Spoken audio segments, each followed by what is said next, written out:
चलो आज हम तुम्हें सिखाएंगे एडवर्ब ऑफ मैनर। ठीक है, एडवर्ब ऑफ मैनर को सिखाएंगे।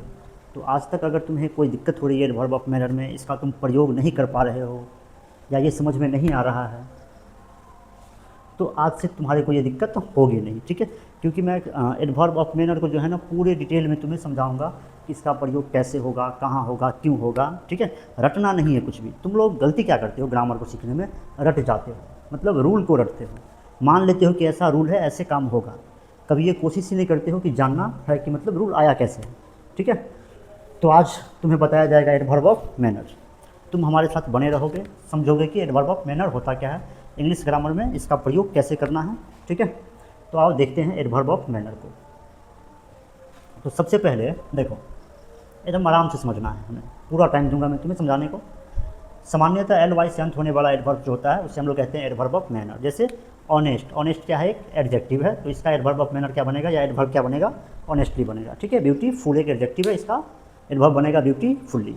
ठीक है, उसी प्रकार से तुम और भी ले सकते हो, डिसऑनेस्ट ले सकते हो, डिसऑनेस्टली इसका एडवर्ब ऑफ मैनर बनेगा। तो जितने भी एडजेक्टिव होते हैं उनमें सामान्यतः एल वाई जोड़ करके हम लोग एडवर्ब बनाते हैं। इतनी बात आई समझ में। तो ये जो एल वाई वाला होता है इसे हम लोग कहते हैं एडवर्ब ऑफ मैनर। और एडवर्ब ऑफ मैनर का प्रयोग हम लोग किस लिए करते हैं, तरीका बताने के लिए। यानी एडवर्ब ऑफ मैनर का प्रयोग हम लोग तब करते हैं जब कोई काम करने का तरीका बताना हो, कि काम को कैसे किया जा रहा है या काम को कैसे किया जाता है, तब हम लोग एडवर्ब ऑफ मैनर का प्रयोग करते हैं। ठीक है, यहाँ लिखा हुआ एडवर्ब ऑफ मैनर का प्रयोग हम लोग तरीका बताने के लिए करते हैं। इतनी बात आई समझ में तुम्हें, एडवर्ब ऑफ मैनर का प्रयोग हम लोग तरीका बताने के लिए करते हैं। ठीक है, अच्छा, एडवर्ब ऑफ मैनर का जो पोजीशन होगा यानी प्लेसमेंट होगा वो वर्ब के बाद होगा। वर्ब के बाद क्या आएगा, एडवर्ब ऑफ मैनर आएगा। ठीक है, एडवर्ब ऑफ मैनर कहाँ आएगा, वर्ब के बाद आएगा एडवर्ब ऑफ मैनर। और अगर वर्ब ट्रांजेटिव है यानी कि वर्ब के बाद ऑब्जेक्ट लगा हुआ है, तब एडवर्ब ऑफ मैनर जो है ऑब्जेक्ट के बाद आएगा। यहाँ पे ध्यान रखना कि वर्ब है उसके बाद एडवर्ब ऑफ मैनर आएगा, वर्ब से पहले नहीं आ सकता, आएगा तो ग्रामेटिकली एरर माना जाएगा। दूसरा, अगर वर्ब ट्रांजेटिव है यानी इसके बाद ऑब्जेक्ट है, तो एडवर्ब ऑफ मैनर कहाँ आएगा, ऑब्जेक्ट के बाद आएगा, ना कि ऑब्जेक्ट से पहले आएगा। अब यहाँ देखो सेंटेंस में लिखा हूँ तुम्हें समझाने को। सी राइट्स केयरफुल्ली, केयरफुल एक एडजेक्टिव है और इसका एडवर्ब क्या है, केयरफुल्ली। और ये जो केयरफुल्ली है ये क्या बता रहा है, तरीका बता रहा है, मैनर को बता रहा है। ठीक है, वो कैसे लिखती है, केयरफुल्ली लिखती है वो, सी राइट्स केयरफुल्ली। ठीक है, तो ये वर्ब के बाद आया है एडवर्ब ऑफ मैनर। इतनी बात आई समझ में तुम्हें। यहाँ देखो, मोहन वर्ब्स ऑनेस्टली, ऑनेस्ट का जो है एडवर्ब ऑनेस्टली है और ये कहाँ आया है, वर्ब के बाद आया है और ये मैनर बता रहा है, तरीका बता रहा है। बात को समझ पा रहे हो तुम। सी स्पीक्स फ्लुएंटली, यहाँ देखो स्पीक्स क्या है, वर्ब है और ये बता रहा है फ्लुएंटली, कैसी बोलती है वो फ्लुएंटली बोलती है। ठीक है, धारा प्रवाह जिसको कहते हो, एकदम सीधा बोलना है ना। ठीक है, तो एडवर्ब ऑफ मैनर जो है वो तरीका बताने के लिए आता है और इसका प्रयोग हम लोग वर्ब के बाद करते हैं। और वर्ब के बाद अगर ऑब्जेक्ट हो तो हम लोग ऑब्जेक्ट के बाद करेंगे। यहाँ देखो, सी स्पीक्स इंग्लिश फ्लुएंटली, यानी इंग्लिश क्या था, ऑब्जेक्ट था, तो हमने ऑब्जेक्ट के बाद फ्लुएंटली लगाया है। ठीक है, तो तुम्हें यहाँ तक ये समझ में आ गई कि एडवर्ब ऑफ मैनर जो होता है वो तरीका बताने के लिए आता है, काम को कैसे किया जाता है। दूसरा, इसका प्लेसमेंट क्या होगा, तो वर्ब के बाद होगा। और अगर वर्ब ट्रांजेटिव है तो यानी ऑब्जेक्ट इसके साथ है, तो ऑब्जेक्ट के बाद आएगा एडवर्ब ऑफ मैनर। ठीक है, इतनी बात तुम्हें समझना है। अब देखो यहाँ, see clearly speaks, see clearly speaks, ये सेंटेंस हमारा गलत है। क्यों गलत है, ये वर्ब है, अब वर्ब से पहले हमने लगा दिया एडवर्ब ऑफ मैनर को, इसे एरर माना जाएगा। तो तुम किसी कम्पिटेटिव एग्जाम की अगर तैयारी कर रहे हो तो याद रखोगे कि वर्ब के बाद लगाना है, एडवर्ब ऑफ मैनर को पहले नहीं लगाना है। सी स्पीक्स क्लियरली ये सही होगा। ठीक है, यहाँ देख लो, सी स्पीक्स फ्लुएंटली इंग्लिश, ये भी सेंटेंस गलत है। क्यों गलत है तो मैं तुम्हें बता रहा हूँ। यहाँ देखो, ये स्पीक्स है और इसका ऑब्जेक्ट यहाँ है, तो ऑब्जेक्ट के आ जाने पे एडवर्ब ऑफ मैनर का प्रयोग ऑब्जेक्ट के बाद होगा, यानी कि सी स्पीक्स, यहाँ देखो सी स्पीक्स इंग्लिश फ्लुएंटली होना चाहिए, वर्ब के बाद ऑब्जेक्ट तब आएगा एडवर्ब ऑफ मैनर। ठीक है, या फिर इसके बदले आप इस सेंटेंस का भी प्रयोग कर सकते हैं, she speaks fluent English.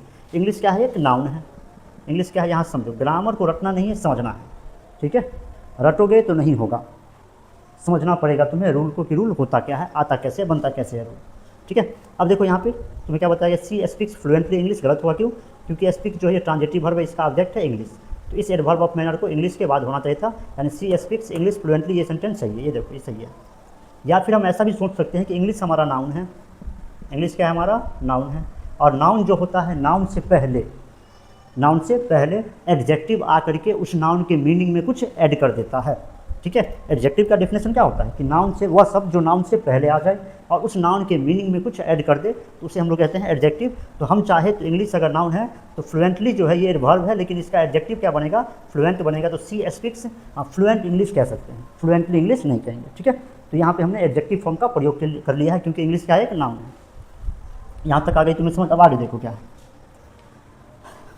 Adverb of manner जो होता है ना, एडवर्ब ऑफ मैनर का प्रयोग हम लोग तरीका बताने के लिए करते हैं।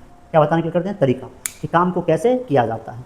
तो अगर आप चाहे तो एडवर्ब ऑफ मैनर के स्थान पर with plus noun form of the adverb, यानी जो एडवर्ब है उसका जो नाउन फॉर्म होगा ना उसका प्रयोग करके भी आप तरीका को बता सकते हैं। ठीक है, एग्जाम्पल समझते हैं। देखो, सी वर्क्स ऑनेस्टली, वह ईमानदारी पूर्वक काम करती है। तो यहाँ पे ऑनेस्टली क्या है, एडवर्ब ऑफ मैनर है, और ये किस लिए आया है, तरीका बताने के लिए आया है। हम लोग चाहे तो इस ऑनेस्टली के बदला नाउन का भी प्रयोग कर सकते हैं, लेकिन किसके साथ, विथ के साथ। तो यहाँ पे सी वर्क्स विथ ऑनेस्टली का नाउन क्या होता है, ऑनेस्टी होता है। तो ये भी तरीका ही बता रहा है, सी वर्क्स विथ ऑनेस्टी, वह ईमानदारी से काम करती है। ठीक है, यहाँ तक कोई दिक्कत नहीं है। तो अगर आप चाहे तो एडवर्ब ऑफ मैनर के स्थान पर तरीका बताने के लिए प्रेपोजिशन विथ और नाउन फॉर्म जो होगा उस एडवर्ब ऑफ मैनर का, उसका भी प्रयोग करके तरीका को बता सकते हैं। ठीक है, अब यहाँ देखो, एडवर्ब ऑफ मैनर का इंटेरोगेटिव जो होता है वो होता है हाउ, इन, व्हाट वे, है ना। यानी एडवर्ब ऑफ मैनर को पता करना है, एडवर्ब ऑफ मैनर के लिए हमें सेंटेंस को इंटेरोगेटिव बनाना है। तो हम दो शब्दों का प्रयोग कर सकते हैं, या तो हाउ का प्रयोग तरीका जानने के लिए किया जाता है, या फिर इन, व्हाट वे। जैसे सी रन्स फास्ट, ये फास्ट क्या है, एडवर्ब ऑफ मैनर है, एडवर्ब ऑफ मैनर है।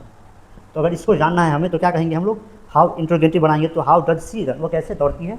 या फिर आप कह सकते हैं in what way does she run, वह कैसे दौड़ती है। ठीक है, तो यहाँ तक आ गया तुम्हें समझ। अब हम लोग थोड़ा सा आगे बढ़ेंगे और जानेंगे ये कि जो एल वाई होता है। देखो, एल वाई में क्या दिक्कत है कि हम लोग एडजेक्टिव को देखते हैं और जैसे ही एडजेक्टिव के अंत में एल वाई लगाते हैं तो ये मान के बैठ जाते हैं कि ये पक्का एडवर्ब ऑफ मैनर होगा।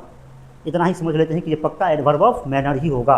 एल वाई को देखते हैं, और बहुत सारी ग्रामर किताबों में ऐसे ही दे रखा है कि एल वाई से अंत हो रहा है तो वो एडवर्ब ऑफ मैनर है। और जब हमारे दिमाग में ये बैठ जाता है या हम सोच लेते हैं कि ये एडवर्ब ऑफ मैनर है, तो फिर हम लोग इसका प्लेसमेंट देखते हैं, वर्ब के बाद लगाना है, वर्ब के बाद ऑब्जेक्ट, ऑब्जेक्ट के बाद एडवर्ब ऑफ मैनर। ठीक है, ये सोचते रहते हैं। लेकिन हमेशा ये एल वाई वाला जो होता है एडवर्ब ऑफ मैनर ही नहीं होता है, कोई और एडवर्ब भी यानी जनरल एडवर्ब की तरह भी यूज किए जाते हैं। तो मैं ये कहना चाह रहा हूँ तुम्हें कि ये मत सोचना कि एल वाई लगा हुआ है तो वो हमेशा तरीका ही बताएगा या एडवर्ब ऑफ मैनर की तरह ही प्रयोग होगा। वो एक जनरल एडवर्ब की तरह भी प्रयोग किए जा सकते हैं। ठीक है, और जब जनरल एडवर्ब की तरह प्रयोग होगा तो उसका प्लेसमेंट जो है वो कहीं और भी हो सकता है। ऐसा मत सोचना है कि वर्ब के बाद एडवर्ब ऑफ मैनर लगाना है, वर्ब के बाद ऑब्जेक्ट और उसके बाद एडवर्ब ऑफ मैनर लगाना है। ठीक है, तो कुछ एग्जांपल लेंगे हम लोग, समझेंगे कि एल वाई वाले जो एडवर्ब होते हैं वो हमेशा एडवर्ब ऑफ मैनर का काम नहीं करते हैं, नॉर्मल एक एडवर्ब की तरह भी यूज हो सकता है। चलो जी, यहाँ देखते हैं हम लोग। ठीक है, तो अभी क्या बताया गया आपको कि एल वाई से अंत हो रहा है कोई एडवर्ब, तो ज़रूरी नहीं कि वो एडवर्ब ऑफ मैनर है, और उसका जो है हम लोग प्लेसमेंट वर्ब के बाद या ऑब्जेक्ट के बाद करते रहे। हो सकता है एल वाई से अंत होने वाला एडवर्ब जो है एडवर्ब ऑफ मैनर नहीं होता है, नहीं भी हो सकता है। ठीक है, जनरल एडवर्ब की तरह भी यूज में आ सकता है। ठीक है, बेसिकली समझो जरा, है ना। नाउन की अगर विशेषता बतानी होती है, किसी नाउन से पहले रखना है तो दिमाग में रख लो कि एडजेक्टिव को रखना है। ठीक है, और नाउन के अलावा, नाउन प्रोनाउन के अलावा adjective, verb, adverb, clause, sentence, इस सब को मॉडिफाई करना है तो आपको एडवर्ब लगाना पड़ेगा। ठीक है, तो यहाँ देखिए तो क्या आपको बताया गया अभी कि एल वाई से अंत होने वाला एडवर्ब हमेशा एडवर्ब्स ऑफ मैनर नहीं होता। ठीक है, जैसे यहाँ देखिए सी विल डेफिनेटली हेल्प यू, तो क्या यहाँ पे ये एडवर्ब ऑफ मैनर का काम कर रहा है, क्या ये तरीका बता रहा है? बिल्कुल नहीं, ये जनरल एडवर्ब है, ना कि एडवर्ब ऑफ मैनर है। इसमें मत सोचना कि हम हेल्प के बाद या यू ऑब्जेक्ट के बाद लगाए। ठीक है, ये यहाँ पे नॉर्मल एडवर्ब की तरह आया है, ये तरीका बताने बिल्कुल भी नहीं आया है। ठीक है, सी विल श्योरली हेल्प अस, यहाँ पे श्योरली जो है एल वाई से ख़त्म हो रहा है, लेकिन ये एडवर्ब ऑफ मैनर नहीं है। ठीक है, increase investment in technology will certainly, certainly क्या ये एडवर्ब ऑफ मैनर है? बिल्कुल नहीं, एडवर्ब ऑफ मैनर नहीं है, ये जनरल एडवर्ब की तरह यूज हुआ है। आई एम एब्सोल्युटली कॉन्फिडेंट, ठीक है, यहाँ पे ये एडवर्ब ऑफ मैनर नहीं है। तो याद ये भी रखना है कि एल वाई से अंत होने वाला शब्द हमेशा एडवर्ब ऑफ मैनर नहीं होता है। ठीक है, तो आज हमारा ये टॉपिक था एडवर्ब ऑफ मैनर का। मुझे आशा है कि तुम्हें पूरा सब कुछ समझ आया होगा। ठीक है, और अगर कुछ भी समझ में नहीं आया हो तो कमेंट बॉक्स तुम्हारे लिए खुला हुआ, उसमें तुम बता देना हमें क्या समझ में नहीं आया, मैं फिर से डिस्कस कर दूँगा।